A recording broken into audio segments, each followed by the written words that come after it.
Hello friends, GPAT अड्डा academy में आप लोगों का स्वागत है। आज मैं आप लोगों के साथ एंटी मलेरियल ड्रग्स को डिस्कस करूंगा। Anti malarial drugs.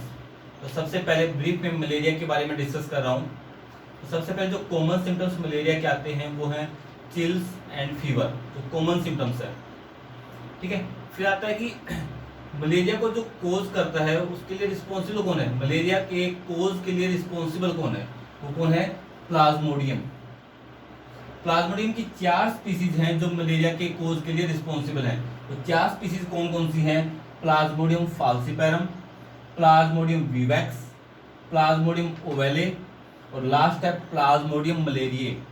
ये 4 स्पीसीज हैं प्लाज्मोडियम की जो मलेरिया के कोज के लिए रिस्पॉन्सिबल है। तो अब सबसे पहला पॉइंट क्या है कि यहाँ पे नेक्स्ट वर्ड मैंने लिखा हुआ है कि जो पहली 3 स्पीसीज हैं फाल्सिपेरम, विवैक्स और ओवेले, ये टर्शियन टाइप मलेरिया कोज करती हैं, टर्शियन मलेरिया। और लास्ट जो स्पीसीज है प्लाज्मोडियम मलेरिये, ये हम क्या बोले कि क्वार्टन मलेरिया कोज करती है। ठीक है, तो टर्शियन मलेरिया होता है क्या है, प्लस में क्वार्टन मलेरिया होता है क्या है। तो इसको मैं ब्रीफ में बता रहा हूँ, ज्यादा डीप में नहीं जा रहा।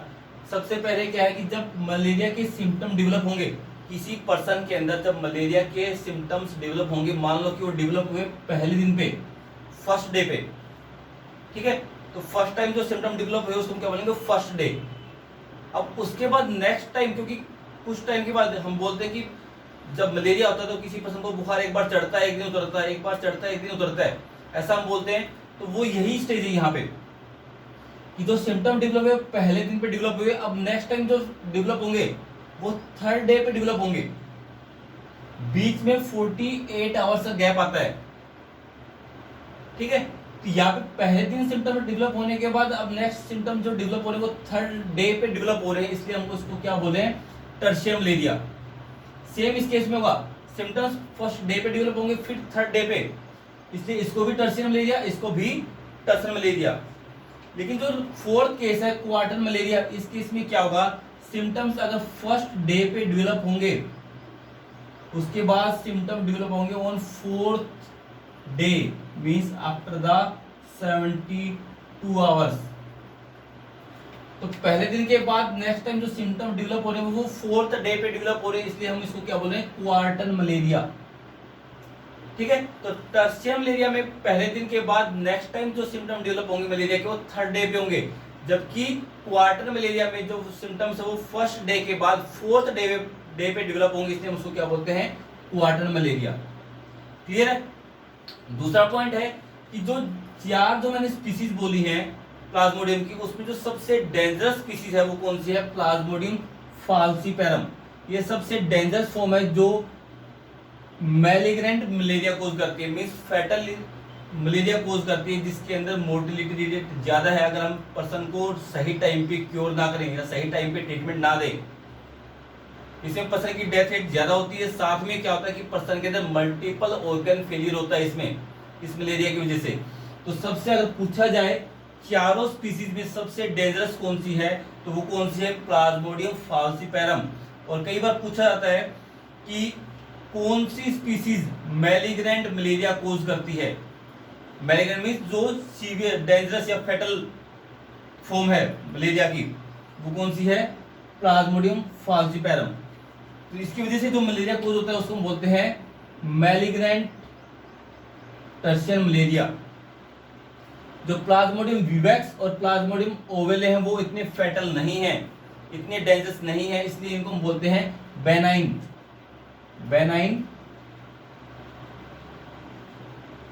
Tertian malaria. या प्लाज्मोडियम ओवेले की वजह से जो मलेरिया कोज होगा उसको भी हम बोलेंगे बेनाइन टर्शियन मलेरिया। तो सबसे डेंजरस फॉर्म कौन सी है? Plasmodium falciparum.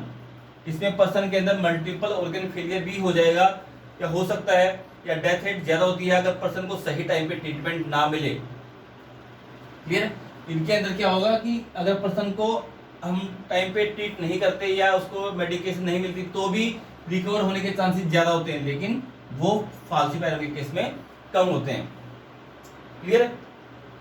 अब आते हैं प्लाज्मोडियम की लाइफ साइकिल, मींस ये होस्ट सेल के अंदर कैसे कैसे डेवलप होकर इन्फेक्शन कोज करता है या मलेरिया कोज करता है। तो सबसे पहले मैं यहाँ पे क्या शो कर रहा हूं कि कोई भी फीमेल मॉस्किटो या एनाफ्लीज, कोई भी फीमेल मॉस्किटो या एनाफ्लीज जिसके अंदर ऑलरेडी प्लाज्मोडियम प्रेजेंट है, प्लाज्मोडियम कौन सा, इन चारों में से कोई भी स्पीसीज एनाफ्लीज के अंदर प्रेजेंट है, तो वो अगर ह्यूमन बीइंग को या होस्ट को बाइट करेगी तो क्या काम करेगी, वहां पे इन्फेक्शियस फॉर्म, प्लाज्मोडियम की इन्फेक्शियस फॉर्म स्पोरोजोइट वहां पे लीव कर देगी।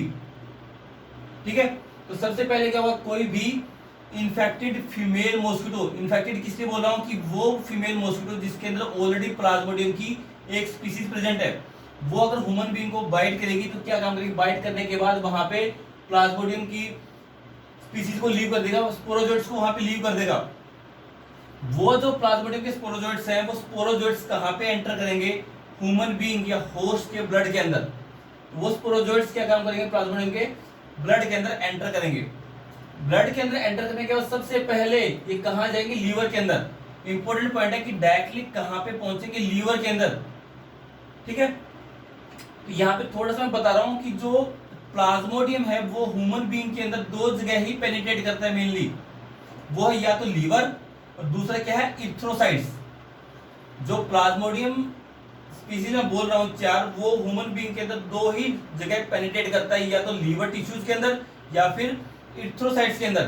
तो सबसे पहले क्या होगा, ब्लड के बाद जो प्लाज्मोडियम है वो लीवर के अंदर पहुंचेगा, मींस स्पोरोजोइट्स सब कहां पहुंचेंगे, अब लीवर के अंदर।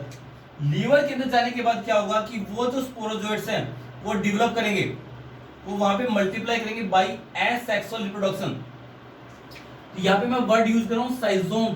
साइजोन वर्ड का मतलब क्या होता है कि कोई भी सेल या कोई भी प्लाज्मोडियम जो एसेक्सुअल रिप्रोडक्शन से मल्टीप्लाई करे।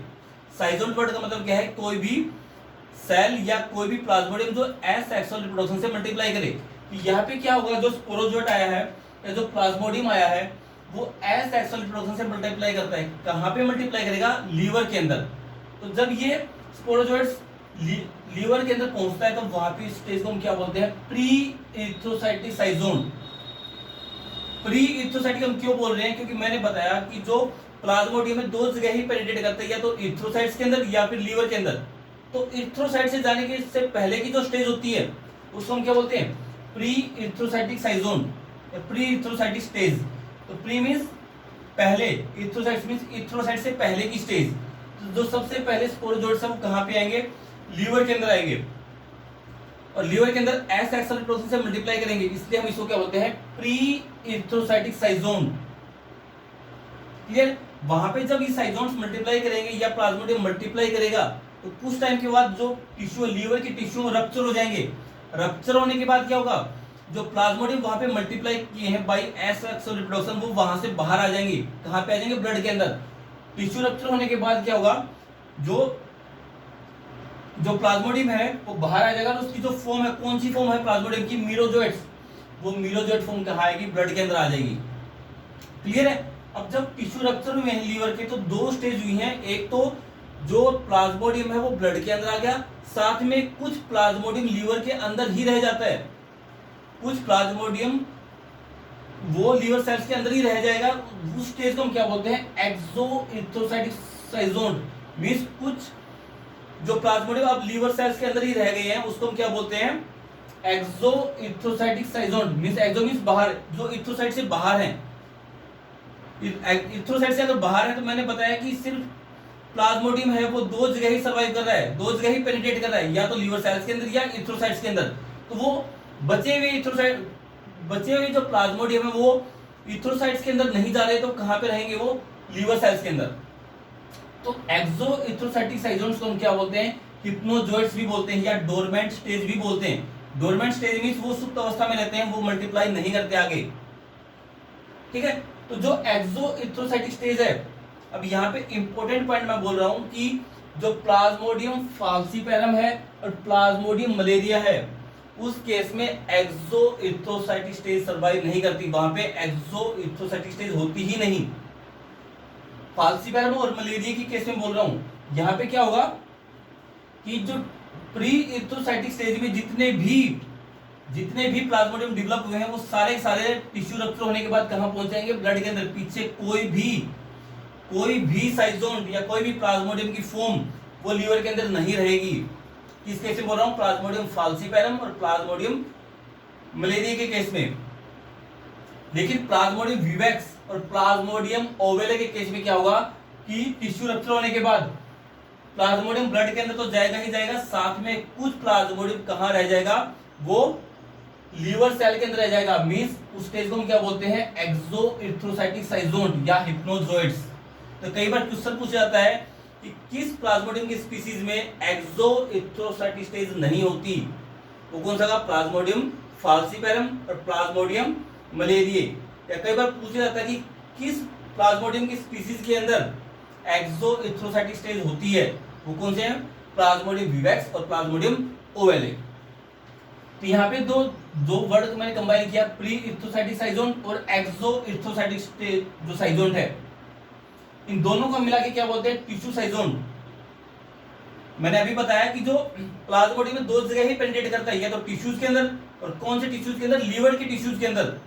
तो लीवर सिर्फ लीवर के टिश्यूज के अंदर ही एंटर कर रहा है, तो इसलिए हम इसको बोलते हैं टिश्यू साइजोन। तो प्री इथ्रोसाइटिक स्टेज और एक्सोइथ्रोसाइटिक स्टेज को हम क्या बोलते हैं? टिश्यू साइजोन या टिश्यू साइजोगोनी। ठीक है।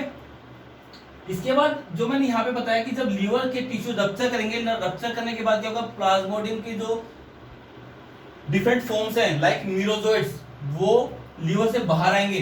बाहर आने के बाद क्या होगा? वो मीरोजोइड्स या वो प्लाज्मोडियम कहाँ एंटर करेगा? अब ब्लड के अंदर। ब्लड के अंदर भी कहाँ पे? एरिथ्रोसाइट्स के अंदर एंटर करेगा। वो जो मीरोजोइड्स या प्लाज्मोडियम है कहाँ एंटर करेगा? एरिथ्रोसाइट्स के अंदर। एरिथ्रोसाइट्स के अंदर एंटर करके अब क्या काम करेगा? वो जो एरिथ्रोसाइट्स के अंदर हीमोग्लोबिन प्रेजेंट है, उस हीमोग्लोबिन को यूज करके आगे फर्दर एसेक्सुअली मल्टीप्लाई करेगा। वो प्लाज्मोडियम एरिथ्रोसाइट्स के अंदर जो हीमोग्लोबिन है या डिफरेंट कंपोनेंट्स उसको कंज्यूम करके आगे क्या काम करेगा? मल्टीप्लाई करेगा by asexual reproduction. Asexual reproduction से जब वो मल्टीप्लाई करेगा तो क्या होगा? जब वहां पे नए प्लाज्मोडियम बन जाएंगे बहुत सारे, तो वो एरिथ्रोसाइट भी अब कुछ टाइम बाद रप्चर करेगी। जैसे यहाँ पीछे मैंने बताया था कि लीवर के जो टिश्यू है वो रप्चर हुए, रप्चर होने के बाद क्या हुआ? जो प्लाज्मोडियम नए डेवलप हुए हैं वो बाहर आ जाएंगे। ऐसे यहाँ पे भी एरिथ्रोसाइट रप्चर में क्या होगा? जो एरिथ्रोसाइट्स के अंदर या आरबीसीज के अंदर प्लाज्मोडियम जनरेट हुए हैं नए, वो क्या होंगे? एरिथ्रोसाइट्स के रप्चर होने के बाद उससे बाहर आ जाएंगे। बाहर आ जाएंगे तो क्या होगा? वो नियर बाय दूसरी जो आरबीसीज हैं एरिथ्रोसाइट से नियर बाय, उनके अंदर पेनिट्रेट करेंगे, वहां पे जाके फिर मल्टीप्लाई करेंगे और क्या काम करेंगे? इस टाइप से आरबीसीज के हीमोग्लोबिन को ये डिस्ट्रॉय करते जाएंगे और इस टाइप से ह्यूमन बीइंग के अंदर क्या होगा? इन्फेक्शन कोज होगा या सिम्टम्स है वो डेवलप होंगे। ठीक है। तो यहाँ पे जब एरिथ्रोसाइट रप्चर हुई तो जो प्लाज्मोडियम बाहर आया उसके साथ दो केसेस होंगे, या तो वो दूसरी एरिथ्रोसाइट्स के अंदर पेनिट्रेट करेंगे, या दूसरा पॉइंट क्या हुआ कि वो जो प्लाज्मोडियम है वो गैमेट्स के अंदर डेवलप हो जाएंगे, मेल गैमेट या फीमेल गैमेट। मेल गैमेट और फीमेल गैमेट जो डेवलप हुए हैं प्लाज्मोडियम के, उसको वो कहाँ पे है? मूव कर रहे हैं, ब्लड के अंदर मूव कर रहे हैं। तो अगर कोई मॉस्किटो उसको बाइट करेगा उस पर्सन को, तो क्या होगा? उसके अंदर वो मेल या फीमेल गैमेट चले जाएंगे। मेल और फीमेल गैमेट अगर उस मॉस्किटो के अंदर चले गए, ये मेल और फीमेल गैमेट क्या होंगे?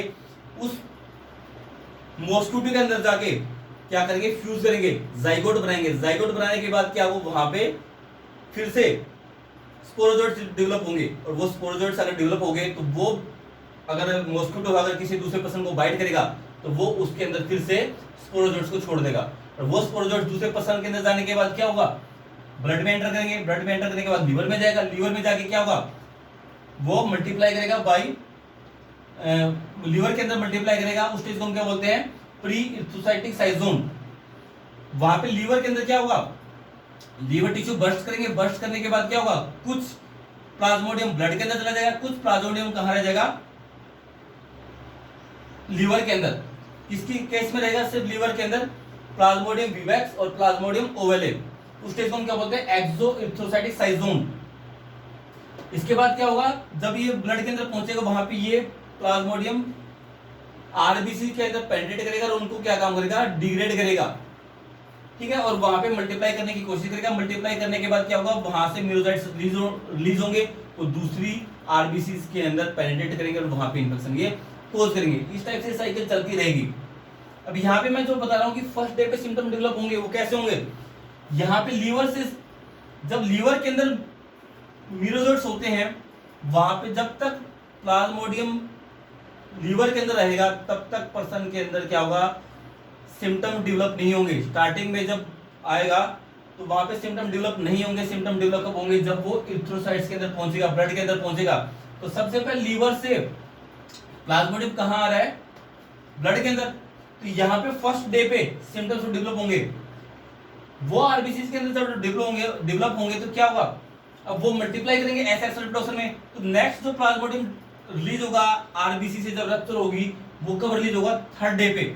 मींस 48 आवर्स में एस एक्सेलरेटर वो कंप्लीट हो जाएगा।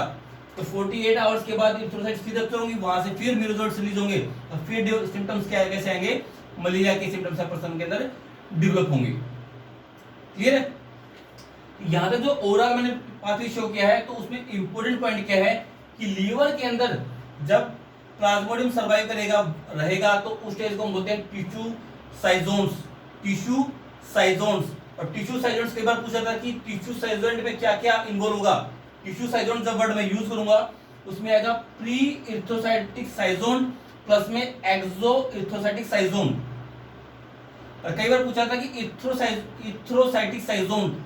इरिथ्रोसाइटिक साइजोन कौन से होते हैं? जो इरिथ्रोसाइट या आरबीसी के अंदर होता है। तो यहाँ पे जितनी भी यहाँ पाथवे शो कर रहा हूं वो क्या है? इरिथ्रोसाइट के अंदर। तो इरिथ्रोसाइट साइजोन का मतलब क्या है कि जो प्लाज्मोडियम आरबीसी के अंदर प्रेजेंट है।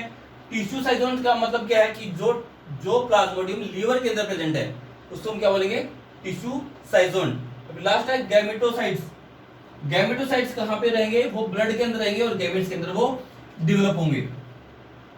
ठीक है, फिर आते हैं कि जब आप स्टडी करोगे डिफरेंट ड्रग्स की मैकेनिज्म ऑफ एक्शन, तो वहां पे वर्ड आएगा बार बार कि ये ड्रग प्री इरिथ्रोसाइटिक साइजेंटोसाइड्स है। प्री इरिथ्रोसाइटिक साइजेंटोसाइड ये ड्रग है वो एक्सो इरिथ्रोसाइटिक साइजेंटोसाइड है, या वो ड्रग है गैमेटोसाइड है, या वो ड्रग इरिथ्रोसाइटिक साइजेंटोसाइड है। वो सर आपको यहां से क्लियर हो जाएगा। अगर मैं कोई बोलूं कि कोई ड्रग है वो प्री इरिथ्रोसाइटिक साइजेंटोसाइड है। साइजेंटोसाइड मींस जो किल करे, साइड मींस सुसाइड, इस टाइप से किल करे। तो वो ड्रग जो प्री इरिथ्रोसाइटिक प्लाज्मोडियम को किल करे। प्री इरिथ्रोसाइटिक कहां पे प्रेजेंट है? लीवर के अंदर। मींस ये ड्रग क्या काम करेगी? लीवर के अंदर जो प्लाज्मोडियम प्रेजेंट है, जो एंटर हुआ उसको किल करेगा। ठीक है, और इसमें जो ड्रग आती है वो हम यूज करते हैं प्राइमाक्विन और प्रोग्वेनिल। मींस वो ड्रग जो प्री इरिथ्रोसाइटिक स्टेज में जो प्लाज्मोडियम प्रेजेंट है उसको जो किल करे उसको हम क्या बोलते हैं? Pre erythrocytic schizonticide. और इन ड्रग्स को हम कोजल प्रोफाइलेसिस के लिए यूज करते हैं। प्रोफाइलेसिस वर्ड का मतलब क्या होता है? किसी भी डिजीज के होने से पहले हम कोई ड्रग जब यूज करते हैं, मैंने क्या बताया कि जब प्लाज्मोडियम की स्पीसीज लीवर के अंदर रहेगी तो वहां पे जब तक वो लीवर के अंदर रहती है तो वहां पे मलेरिया के सिम्टम डेवलप नहीं होते। जैसे ही प्लाज्मोडियम लीवर से ब्लड के अंदर या आरबीसी के अंदर पहुंचेगा, प्लाज्मोडियम जो सिम्टम है मलेरिया के वो डेवलप होने स्टार्ट हो जाएंगे। यहाँ पे हम क्या काम करते हैं? जो ड्रग यूज करते हैं प्राइमाक्विन या प्रोग्वेनिल, वो क्या काम करती है? प्लाज्मोडियम को लीवर के अंदर ही किल कर देती है। तो मींस वो इरिथ्रोसाइट्स के अंदर इंफेक्शन कोज नहीं कर पाएगा या इरिथ्रोसाइट्स को अफेक्ट नहीं कर पाएगा।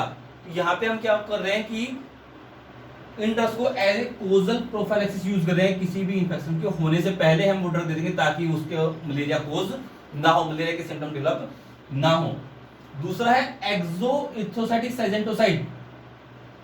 वो ड्रग जो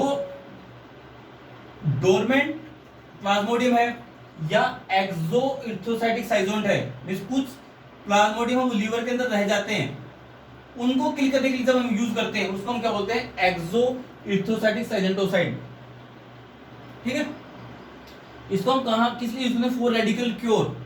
मींस हमने कोई ड्रग दी, उसे सभी मलेरिया को किल कर दिया ब्लड से, लेकिन कुछ मलेरिया जो डोरमेंट स्टेज में है, हिप्नोजोइड स्टेज में है, वो किल नहीं हो पा रहे हैं। तो उनको किल करने के लिए हम कौन सी ड्रग यूज करते हैं? प्राइमाक्विन। वो ड्रग क्या काम करेगी? एक्सो इरिथ्रोसाइटिक साइजेंटोसाइड को भी किल कर देगी। अब ध्यान रखना, एक्सो इरिथ्रोसाइटिक साइजेंटोसाइड जो स्टेज है वो प्लाज्मोडियम फाल्सिपेरम और प्लाज्मोडियम मलेरिया के अंदर होती ही नहीं, तो उस केस में हमें जरूरत नहीं पड़ेगी ड्रग को यूज करने के लिए। और जो एक्सोइथ्रोसाइटिक स्टेज है वो सिर्फ 2 स्पीसीज में सर्वाइव करती है, वो कौन सी है? प्लाज्मोडियम विवेक्स और प्लाज्मोडियम ओवेले। क्लियर है? उसके बाद है गैमेटोसाइड। गैमेटोसाइड वो ड्रग जो गैमेट्स को किल करती हैं। गैमेट्स जो मेल और फीमेल गैमेट्स बनते हैं वो हम किस लिए किल करते हैं? ताकि नया जो मॉस्किटो है वो अगर बाइट करे किसी पर्सन के अंदर तो उसके अंदर मेल या फीमेल गैमेट्स का ट्रांसफर ना हो। तो इसमें जो ड्रग है गैमेटोसाइड जो गैमेट्स को किल करती हैं वो कौन कौन सी है? प्राइमाक्विन, प्रोग्वेनिन, पायरिमिथामिन और आर्टिमिसिनिन। और फोर्थ वन है मोस्ट इंपोर्टेंट इरिथ्रोसाइटिक साइजेंटोसाइड, मींस वो ड्रग जो प्लाज्मोडियम की स्पीसीज को इरिथ्रोसाइट के अंदर किल करती हैं, इरिथ्रोसाइट के अंदर किल करती हैं। तो इरिथ्रोसाइटिक साइजेंटोसाइड ये पूरा साइकिल कहाँ पे? इरिथ्रोसाइट्स के अंदर। यहाँ पे जो ड्रग एक्ट करती हैं वो क्या काम करती हैं? उसको 2 कैटेगरी में हमने डिवाइड किया है, हाई एफिकेसी और low efficacy drugs. High efficacy drug कौन कौन सी? Chloroquine, quinine, artemisinin, atovaquone, amodiaquine, lumefantrine, mefloquine और हेलोफेंट्राइन। ये ड्रग है high efficacy drug. High efficacy drug वो ड्रग है, एक टाइप से हम बोल सकते हैं कि जिन ड्रग्स को हम सिंगली यूज कर सकते हैं। मींस मलेरिया को क्योर करने के लिए हम जिन ड्रग्स को सिंगली यूज कर सकते हैं उसको हम बोल रहे हैं हाई एफिकेसी ड्रग। लेकिन आजकल हम इनको कंबाइन करके यूज करते हैं, लेकिन इनको हम सिंगली यूज कर सकते हैं। लो एफिकेसी ड्रग है, इन ड्रग्स को हम सिंगली यूज नहीं करते, इन ड्रग्स को हमेशा हम कंबाइन करके ही यूज करते हैं। ठीक है, तो इसमें जो ड्रग आएंगे लो एफिकेसी में वो है प्रोग्वेनिल, पायरिमिथामिन, सल्फोनामाइड, टेट्रासाइक्लिन और क्लिंडामाइसिन। यहाँ पे अगर आप चारों कैटेगरी में देखोगे तो सबसे पहले कि मैक्सिमम जो ड्रग है वो इरिथ्रोसाइटिक प्लाज्मोडियम को किल करती हैं, मैक्सिमम ड्रग्स। ठीक है, जो दूसरा पॉइंट है कि प्री इरिथ्रोसाइटिक प्लाज्मोडियम को किल करती है वो कौन सी ड्रग है? प्राइमाक्विन और प्रोग्वेनिल। एक्सो इरिथ्रोसाइटिक जो प्लाज्मोडियम है उसको किल कौन करता है? प्राइमाक्विन। और गैमेट्स को कौन सी ड्रग किल करती है? Primaquine, proguanil, pyrimethamine, artemisinin. अगर तीनों स्टेज में अगर आप देखोगे उसमें एक ड्रग कॉमन है प्राइमाक्विन। प्राइमाक्विन ड्रग को प्री, एक्सो और गैमेटोसाइड तीनों केसेस में हम यूज करते हैं।